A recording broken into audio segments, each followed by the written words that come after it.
What's cracking, YouTube? Welcome back to Myers Two-Stroke RC Garage. And today, guys, today is going to be one of them days where we're going to go over some literature.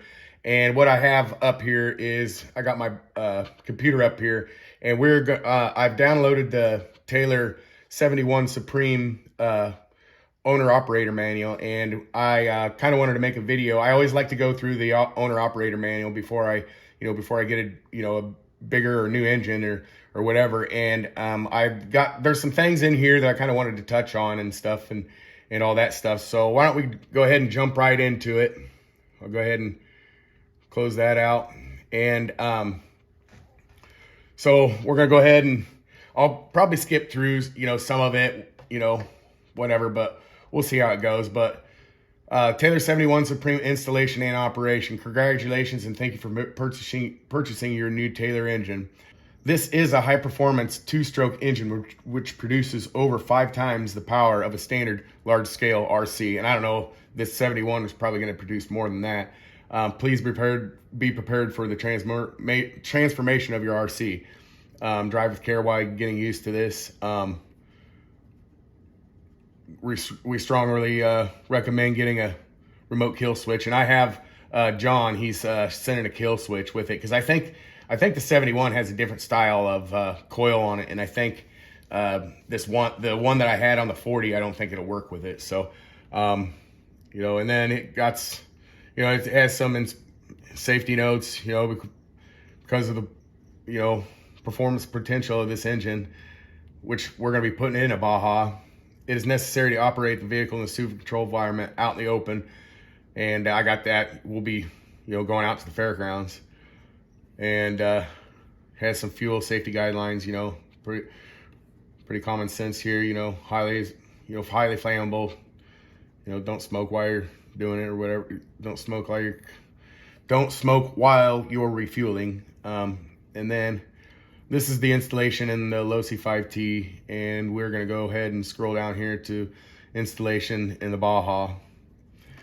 And we're going to go ahead and read in here, and it says installation in the vehicle is straightforward. The engine is designed to make use of most of the existing mount points, with the exception of the left side of the chassis.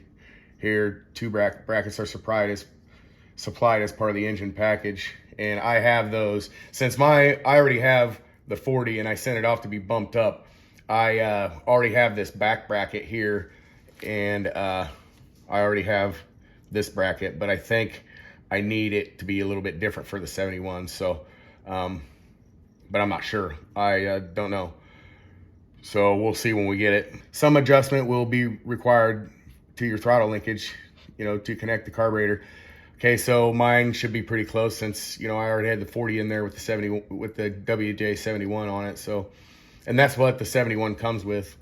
The Taylor exhaust mounts to the engine with a sealed joint and to the chassis via the supplied brackets. And I got a pipe coming for it too, the big bore 71 pipe, and rubber mount supports. Thus, it is quick and easy to release if you need to, your radio gears, whatever. It's also recommended that you fit a roll cage. I already got a roll cage and everything to prevent that. So, and then it just goes here I got that bracket, and this one's probably gonna have to be changed, but I'm sure John's gonna take care of that. And then it's showing how it bolts there. And then these 3 M5 bolts fit them from below. There's one directly under the pinion or spur gear, whatever it is. I always get it wrong. I always get it confused, but there's one directly under that, and then there's 2 on the back side by the pull start. So it's just telling you that those aren't there. Okay, so let's read on. Due to the considerable increase of power over the standard engine, it is advisable to replace the standard drivetrain parts such as gears and drive shafts with heavy-duty upgrade parts. We would recommend using a billet aluminum alloy diff case with steel gears throughout. Blackbone Racing now make a full set of replacement heavy-duty gears for the Baja gearbox. And what I have is I have the Taylor gearbox housing, and then I have Blackbone gears inside, and then I have Blackbone primary gears too. So And then it says right here, primary gears should only be from Blackbone Racing. And the reason that is because these gears are no joke. They're hard, and they can withstand all the torque from these engines. So, and then we would recommend using a 27-47 or a 28-46 ratio with our 71 engine, depending on your taste or your size of tires. If you're using 190 millimeter plus, go with 26-48. Now, I wanted to kind of touch on this because what I went with is 28-46, and what I'm going to be doing is I'm going to be switching it from BRP, my standard BRPs, to the super spikes. And what I want to get is super spikes that will work with my SRC adapters for my BRP, so I could just use those adapters throughout. So that's what I got coming, and I asked Mike about it, and he said it sounds good. So because I was running, what was it? I was running 2450 out of the box with the 40, and then I was running 2549. So yeah, 2846. Yeah, it seems about right. So we'll see, and all that stuff. So let's go on and read. Drive shaft should be IRC UHD drive shafts for the ultimate reliability, and I have that.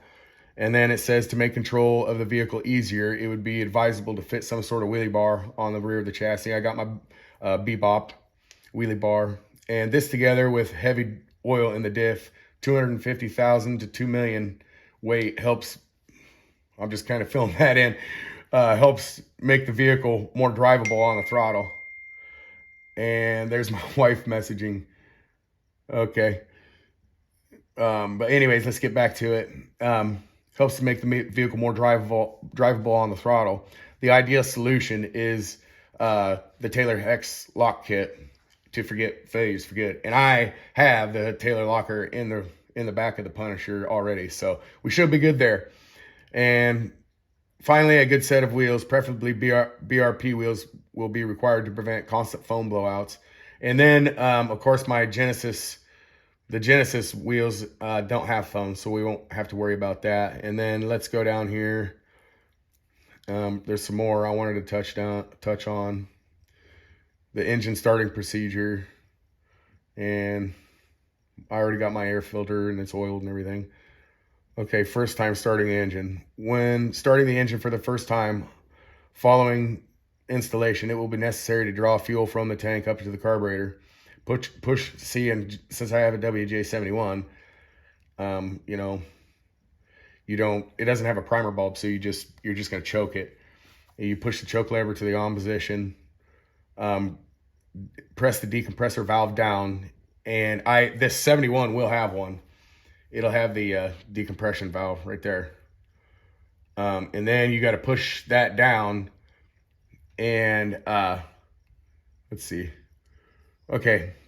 And pull the starter cord 3 or 4 times, a little slower than, for engine starting. You're like, dum, dum, dum, dum, dum, dum, dum, dum, dum, dum, dum, trying to draw fuel in the carburetor. Hope everybody enjoys my sound effects. But here, let me get a drink of something here.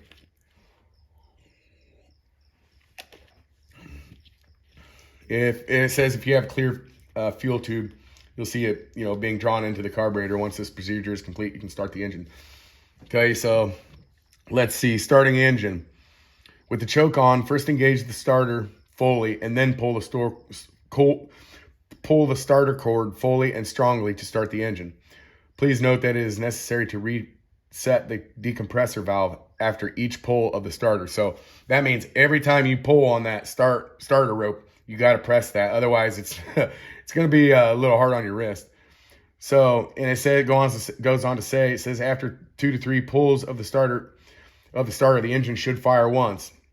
At this point, release the choke lever, press the decompressor again, pull the starter cord to start the engine. 2 or 3 strong, hard pulls should be sufficient. Do not snatch at the starter.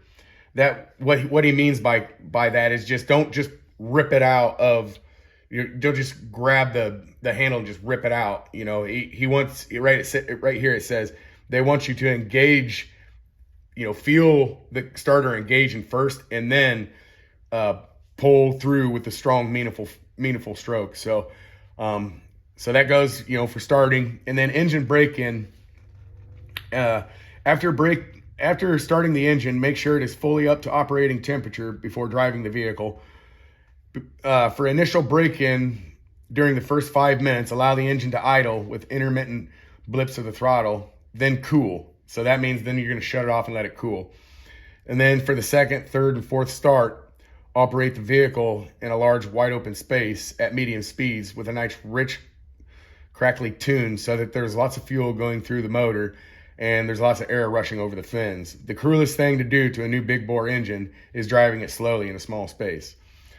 And then it goes on to say, safety note, because of space limitations within the vehicle, silencing, I don't care about that. I'm after performance. So, but okay, so other people could be concerned about silencing this exhaust because these engines are so freaking loud. What it's telling you right here, because of space and how much of a limited there is, there's no silence. There's no silencer. I mean, so you're going to want to wear ear protection.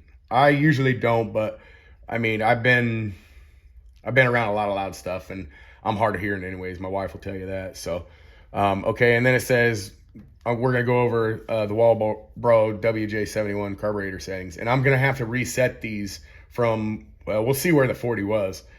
But I'm pretty sure I'm going to have to reset these from the 40. And I'm just going to do it anyways, you know.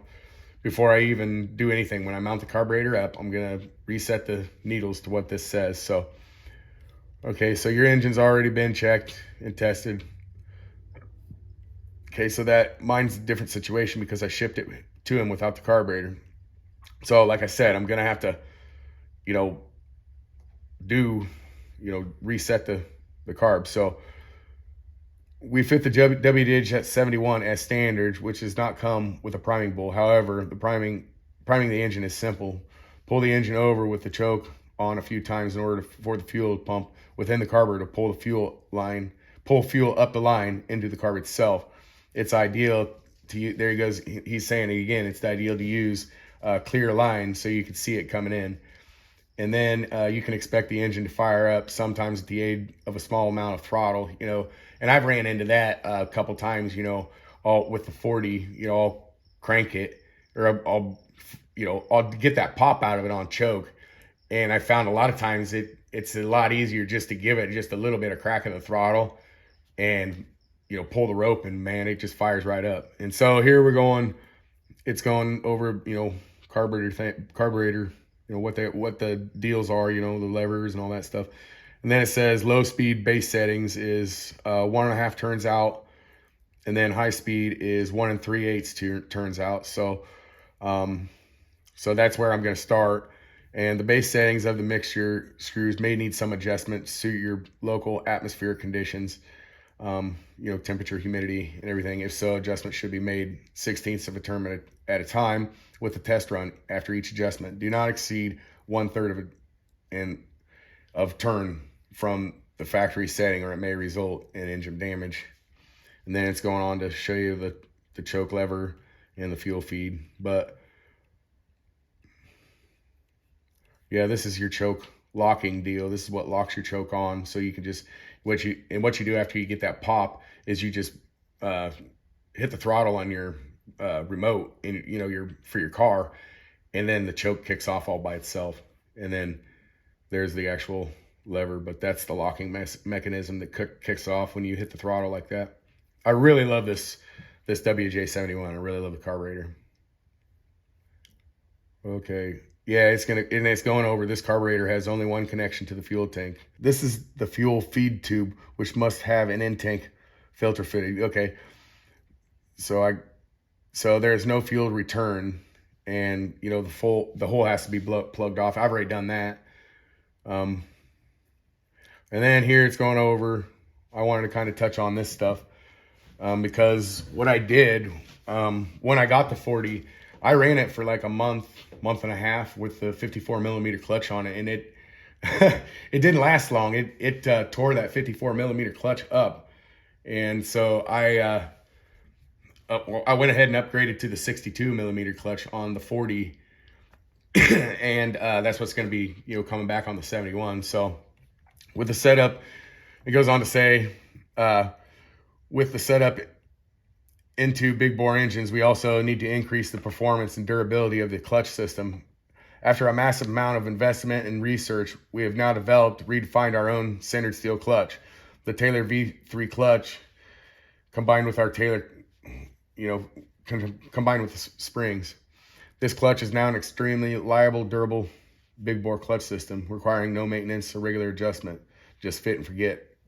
And though when I took the 40 out, the clutch was, it looked freaking brand new. So, it looked like it had been used, but it didn't have much wear on it. That's what I'm trying to say by that, Okay, so the fitment of the clutch is simple. Once you have the spring fitted to the shoes, which is like what they're telling you is how to install the clutch. So, if you want me to go over, I guess I can. Fitment of the clutch is simple. Once you have the spring fitted to the shoes, which fits like all one fifth scale clutches, line up and then snap together, you simply attach the clutch via the two mounting bolts, just like a normal one. It's just bigger, so it's got a bigger plate and everything. So, and then it's gonna go down. I've already got the clutch removal. I got the removal tool with the 40, and then it's telling you how, if you need to remove the backing plate, it tells you how to do that too. So, and then it goes on to into maintenance and stuff.